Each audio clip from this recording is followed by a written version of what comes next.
Olá, boa noite a todos. Hoje vamos estabelecer alguns pontos a respeito de como interpretar a Bíblia, como interpretar os textos ditos sagrados, legados à humanidade de um modo geral. É sabido que desde os primórdios da humanidade, todo conhecimento e sabedoria vem sendo transmitida através dos tempos, inicialmente de modo verbal, e está sendo transmitida de geração em geração. Depois desse modo verbal, vem sendo transmitida através daquela literatura escrita, muitas vezes não pelos próprios autores das ideias em si, mas de como é geralmente feito através dos discípulos desses grandes sábios da humanidade. Muita coisa se perdeu dessa antiga sabedoria por vários motivos, uns de modo puramente casual e outros de modo proposital. A destruição da Biblioteca de Alexandria, que pode ter acontecido em alguma data entre 68 a.C. e 642 d.C.,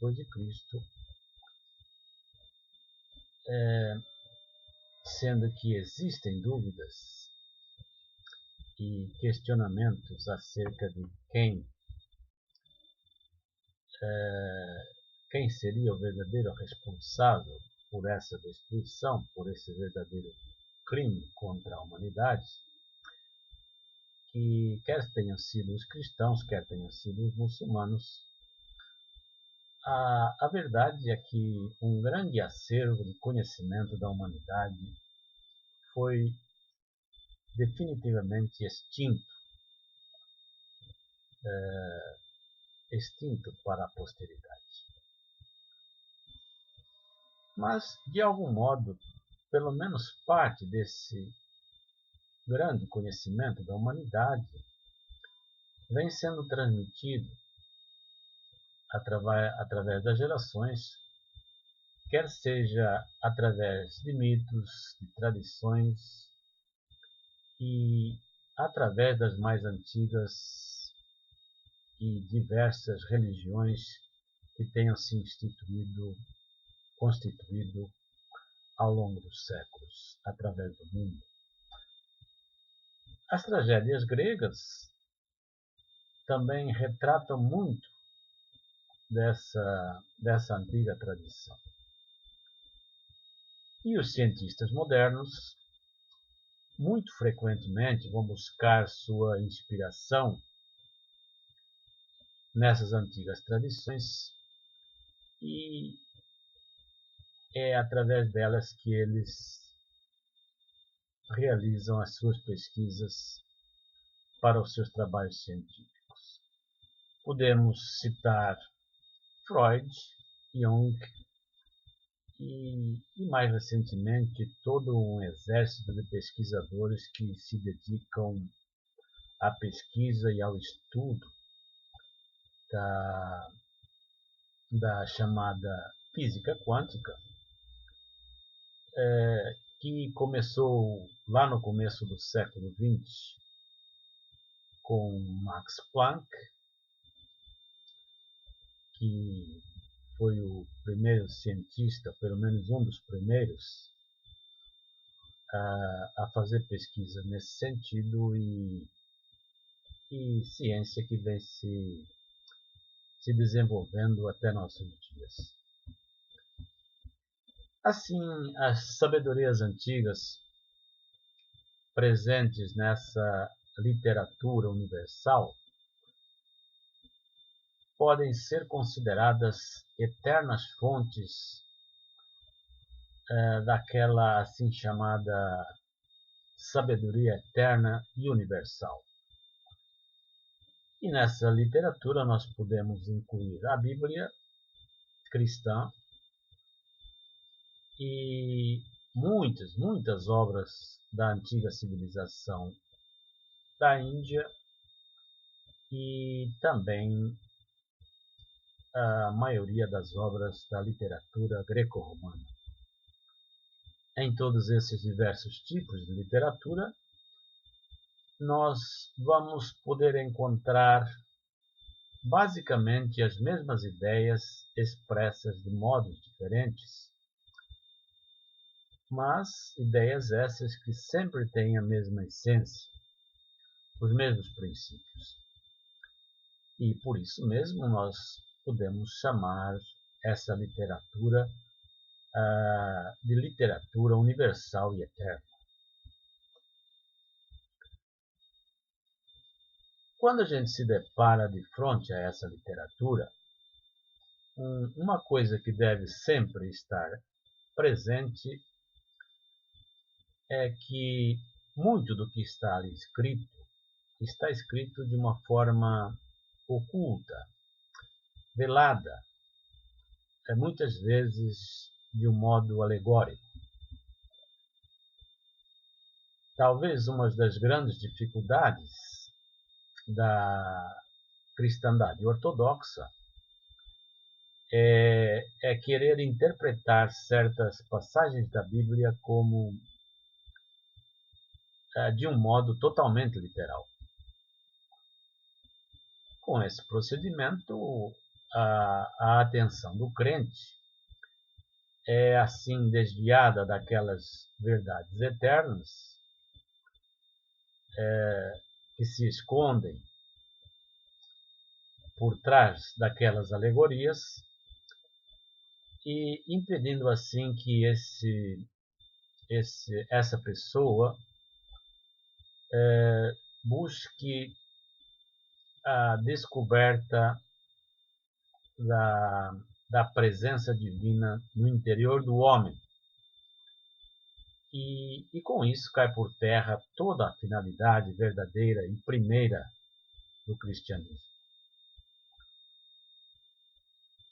Aquela verdade absoluta de que a divindade em todos os homens é uma e a mesma. Só quando essa unidade espiritual entre todos os seres, todos os membros da raça humana, for inteiramente reconhecida, a competição agressiva, o crime organizado e por que não dizer as guerras de conquista se tornarão impossibilitadas. A Bíblia, assim como a maior parte dessas obras antigas de profundo conhecimento espiritual, elas devem ser lidas à luz da procura da evolução espiritual e não de uma forma puramente literal. Lá encontraremos ensinamentos metafísicos da maior profundidade e o caminho para a nossa evolução como seres espirituais que somos e também para a nossa realização como humanidade.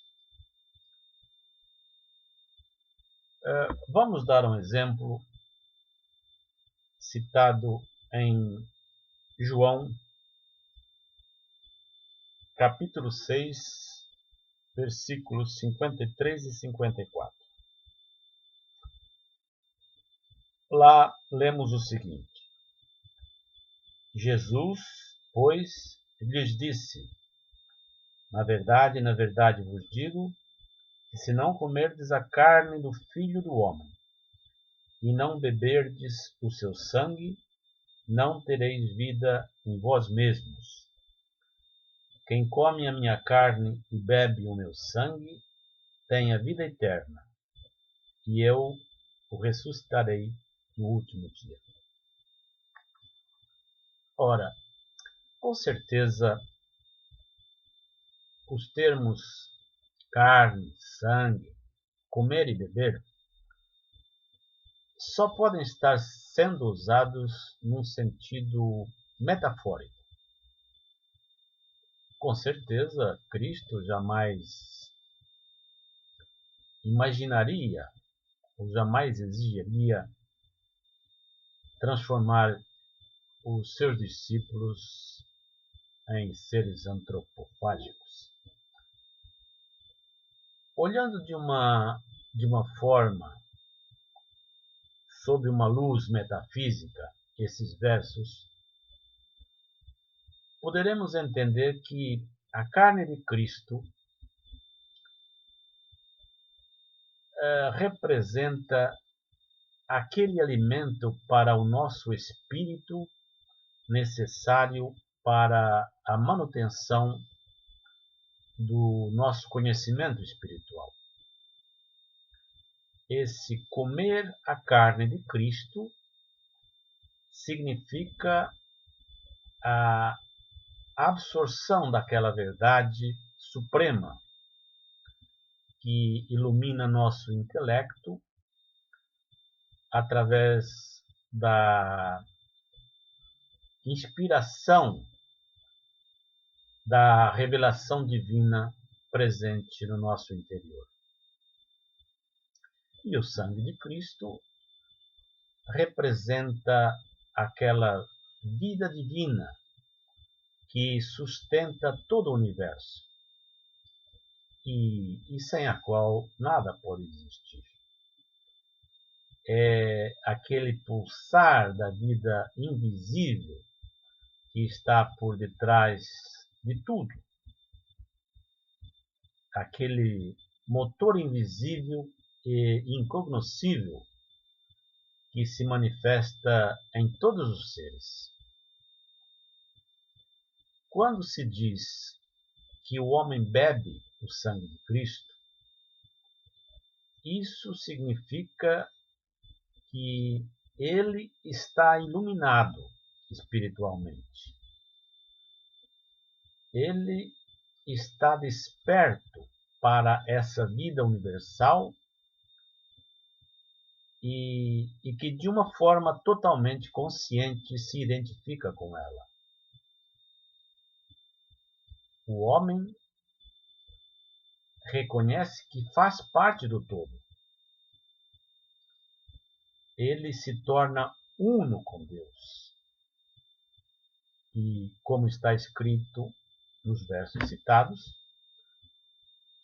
o homem entra para a vida eterna. O homem se torna um ser imortal em Deus.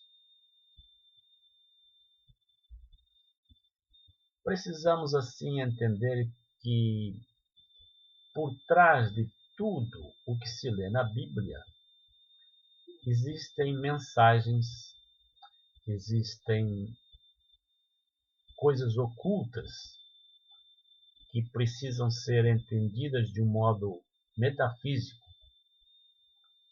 de um modo espiritual.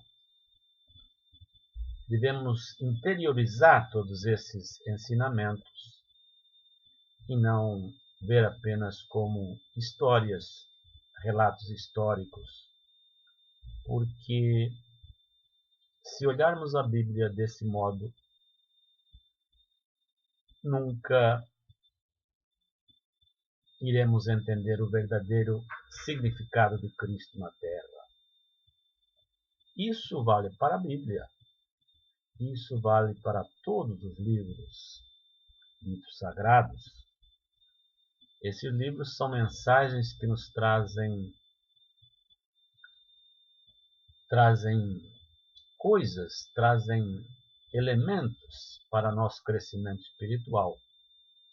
Mas, para que isso aconteça, devem ser sempre lidos, interiorizados, pensados, meditados, e nunca olhados apenas como histórias, relatos de fatos reais.